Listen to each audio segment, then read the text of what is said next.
दर्शक मित्रों, नरेश उदाणीअ जी बेहतरीन फिल्म वरदान हुई जेका ज़बरदस्त कामयाब वही ऐं हिननि जी पहिरीं फिल्म जेका कर्ज हुई उहा सुपर डुपर हिट फिल्म हुई ऐं उन खां पोइ नरेश उदाणीअ पंहिंजो फिल्मुनि जो सफ़र शुरू कयो जंहिंमां ईअं चवां त शायदि ग़लति कोन्हे। नरेश उदाणीअ जी हींअर लेटेस्ट फिल्म नाज़ुक रिश्तो तव्हां दर्शकनि ॾिठी हूंदी। सभिनी दर्शकनि इन फिल्म खे साराहियो त हाणे वरदान 2 लाइ असां नरेश उदाणी जी खां पुछूं था त नरेश उदाणी जी हीअ वरदान 2 फिल्म जेका तव्हां ठाहे रहिया आहियो, तव्हांजूं तयारियूं हली रहियूं आहिनि, उन बारे में कुझु दर्शकनि खे ॿुधायो त हिन में स्टोरी कॉन्सेप्ट कहिड़ो आहे ऐं कहिड़े विषय ते तव्हां वरदान 2 ठाहे रहिया आहियो। थैंक यू चांद जी, तव्हां मूंखे ॿुधायो। वरदान फिल्म में बेटी बचाओ बेटी पढ़ाओ जो हुई। मां वरदान 2 जेकी अनाउंस कई आहे ऐं जेके ट्रायल वधी रहियूं आहिनि इन जो मां कंसेप्ट कंटिन्यू कयो आहे। जी, कल्ह जी न्याणी अॼु नारी थी चुकी आहे। जी, त इन जो कंसेप्ट मां कंटिन्यू कयो आहे। बाक़ी स्टोरी ऐं कैरेक्टर्स हिकदमि डिफरेंट, कोई बि पुराणो कैरेक्टर इन फिल्म में न आहे ऐं स्टोरी बि कंटिन्यू कान्हे। जी, पर कंसेप्ट ज़रूरु कंटिन्यू आहे। मां हिन फिल्म में जीअं त वरदान में बेटी बचाओ बेटी पढ़ाओ मुंहिंजो मेन मुद्दो।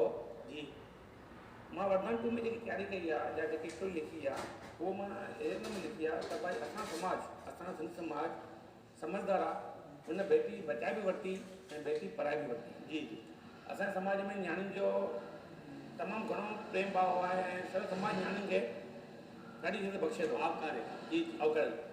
त इन मां जेको वेस्टर्न कल्चर जेको असांजे समाज खे जे मथां हावी थी वियो आहे, जी, त हुन मां असांजो जेको समाज आहे जंहिं नियाणियुनि खे पंहिंजे अखियुनि ते रखियो आहे, पंहिंजे मथे ते रखियो आहे, त छा सचमुच में जेकी कल्ह जी नियाणी हुई अॼु उहा नारी बणी चुकी आहे।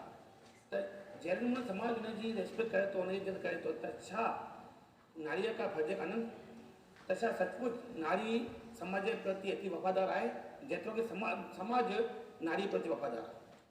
त इहे कुझु मुंझोणूं मुंहिंजे मन में चङे टाइम हलनि पियूं त मां इहे सभु ॻाल्हियूं इकठियूं करे ऐं हिकु नारीअ ते कंसेप्ट खणी करे मां हिकु स्टोरी लिखी आहे जेका वरदान 2 रूप में तव्हां थोरे टाइम में तव्हां साम्हूं तव्हां सिनेमा में ॾिसंदव।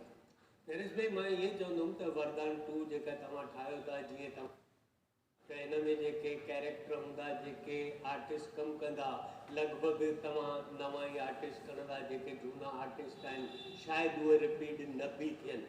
पर मां इहे चवंदुमि त नरेश भाई, तव्हां वरदान 2 मार्फत मैसेज कहिड़ो ॾियणु चाहींदा? बसि मां मैसेज उहो ॾियणु चाहींदुमि साईं त मुंहिंजे हिसाब सां 3 शयूं मेन आहिनि, 3 दाॻीना आहिनि जेके औरत जे लाइ वरदान साबित थींदा आहिनि। जंहिं औरत में उहे 3 दाॻीना आहिनि, तंहिंमां जेको मुख्य आहे उहो लाज शर्म, सेकेंड आहे सहनशीलता ऐं टियों आहे त्याग बलिदान। मां जेतिरो बि सर्च कयो आहे त मुंहिंजे हिसाब सां जंहिं औरत में इहे 3 दाॻीना आहिनि उहा औरत जी समाज लाइ वरदान साबित थी सघंदी। बाक़ी अगरि जंहिं औरत में इहे 3 दाॻीना न आहिनि त मूंखे ॾुखियो लॻे त भाई उहा औरत समाज लाइ वरदान साबित थी सघे।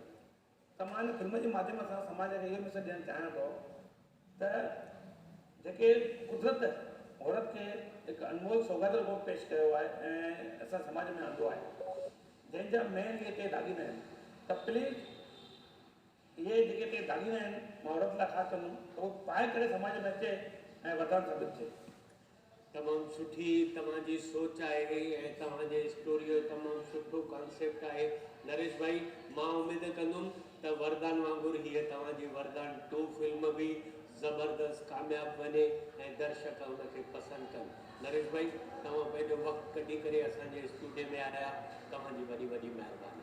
Thank U sir.